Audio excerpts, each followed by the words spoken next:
guulaysanayna waana guulaysanayna qof walba waxa gacantiisa ku jira qalinka taariikhdiisa ku qori lahaa taariikhdaasi mid xun hadaa qoratay mid xun ay ku qormay hadaa mid fiican qoratayna mid fiican ku qormayso meesha miiskii qalinkii u baahan yahay xamar uga soo tagay halkaasna qorigii u baahan tahay marba meesha saaca bisaaca la yiraahdaa meeshan shaqadeyda ka dhimanba qoriga aniga inta shabaab soo waan soo baxay markaas halkaan imaan qor soo qaatay maalmahan dhanba 3-4 isbuuc afraad aan soo socday taliya halkaasaan ku harjadayno wareegayno dadka dhehayna war meeshan hal mushkila ka dhacday goboladan ama Hirshabeelle wada dhex ama Hiiraan ku dhex iyo Shabeellada dhexe shabaab dagaal soo qaaday waa la iska difaacay waa la diiday wuu soo qaaday waa la diiday meedkoodii uu ka tagay markuu arkay shabaabka inuu dagaal ku aadin meel uu fadhiisto waro deegaanada dhan waro kala wareegay intuu ka soo baxay xaq ka socdaa waa la ware hadalaa looga qaatarto meeshii qoriga ku difaaceen hadda meelan ka nimid qoriga lagu difaaco lagu qaadi waay wara looga qaatay hadalaa loogu qaataba meeshii dhameed dagaalkan ogeyn iyo dilkan ogeyn aniga waxyaabaan uu kalifay markii aan qalankii miis iyo qalin aan u dhixi jirto shabaabka aniga miis iyo qalin aan u dhixi jiray waa arkay miis iyo qalinka in lagu imaahay war igu imaahay xoog igu imaahay waa soo dhigay waxaan halkaas soo istaagay markaasaan miiskii qalinka gadaal hal martiyay qoray laakiin inta xaafadan hadda deegaankan sidii miiskii qalinkayga u baahan yahay kuwana masugida taliyo gobolka baa nala socda kii Hirshabeellana meel halkaas uu jooga labadaba iyo maamulka si gaar ah isku warsanayna qofta farta lagu taago inaan la dulmin anaga ballan qaadeen in far yar idoo ku jirto dadka lagu deynina sida marka anaga ballan qaadeen wax kale kama shaqeeyeen 15 sano la soo dhaaf taas horta taas waa tan kale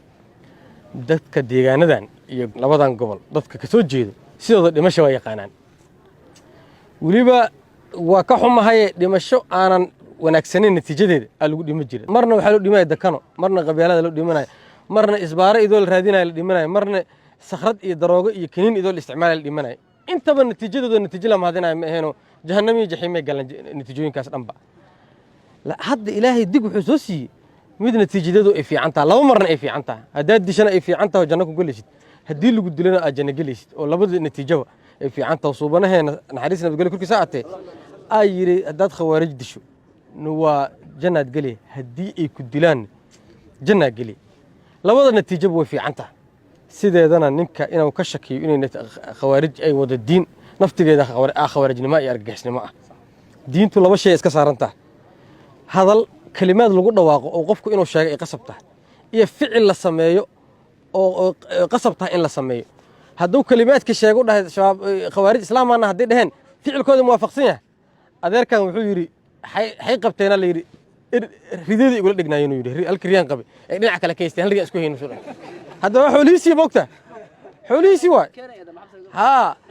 نيكا فعل كيسي وكاسا مرنا ميل ماشي اساسا سو مرنا ضمير او ku qarxiy dameer madaxiisa yaal qof la socoto mal dameer bi wada cid u wadi oo qarxiy waa kan ridaada kugu haysto ficilkooda ma waafaqsan khawaarij mar xal loo yirina diintay banaanka ka yihiin oo kharij aan diin waa leeri sideedaba nimankaasi shacabkii diido waa kana dadka deegaanka waa diidan yihiin waa la dirirayaan dawladda diidano anaga waa kana inta halkan juqdana ugu jirnaa ciidamadii waa naga soo horeeyeen waa dirirayeen diintii diidano waa kaas diintii ka baxsan yihiin oo kharij aan diin waayaan dhahnay sideedaba raggaas meel looga haramale taliyuhu halkan wuxuu u yimid ugu weyn dawladdu xoogeeda wuxuu la egyahay inay qoriga qofka u haysto murxihiisa iyo waxaas ay siiso murxahaas in la bixiyana anaga dabada ka istaagayno oo la dawladda ku metelayno taagnaanayno arrinka kale oo dadka deegaanka inay u gurmadaan walaalahood laga raban waxa waay inta miiraha soo istaaga saaka meel laga difaaca male ilaa waa bisoo taagan yihiin mugta intuuna soo istaagino dhanka bariga iyo dhanka galbeedka iyo meelaha oo ka soo socdo ina dadka walaalaha ah oo kula jira aad ula tagtaan oo lala diriraa oo la difaaca waay sideedaba waxa noo balan ah shacab midaysan dawlad midaysan iyo dad midaysan iyo ciidan midaysan noo balan ah haduu ilaahay yiraahdana qofkii farta lagu fiiqay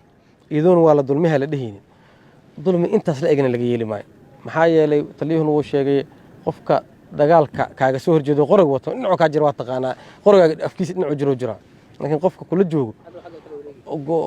kula joogo waa mushkilo oo warkaaga bixinayo oo hadhowdina markii la xirmaaga qabiilka la dhahay xal loo xiray reer hebel waa in kan leeyahay warna reer hebel maaha qawaarij mana galo walaalna ma galo ehelna ma galo Soomaalinimana ma galo dareennii ka dambeysay dib u dagaalayri hadda meera ka tag lagu yiraahdo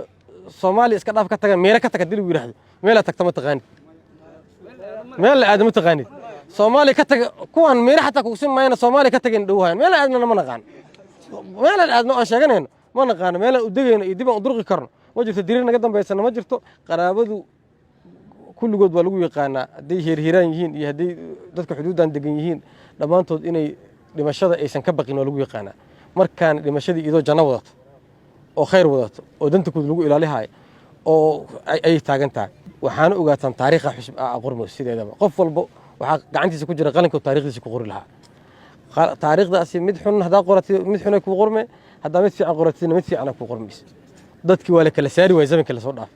mid munaafiq ah ku dhahaya asaa kala hadlayo wanaag iyo fiicnaanta mid khaa'ina kula hadlayo wadani uu kaaga hadlaa iyo dal jaceyl iyo waajib la gudayo kala hadlaa mid asiga daciif oo fulay ah kala hadlay geesinimo iyo adeeg wixii waa isku qasmeen xilliga kala baxayna la joogaa hala kala saaro qaraaboy hala kala saaro annagana waa nimido halkaasaan qori ka wadan intana miisaab ii yaala saacada kadib miisaan soo dhigana meeshaan meel dhib badan ma haba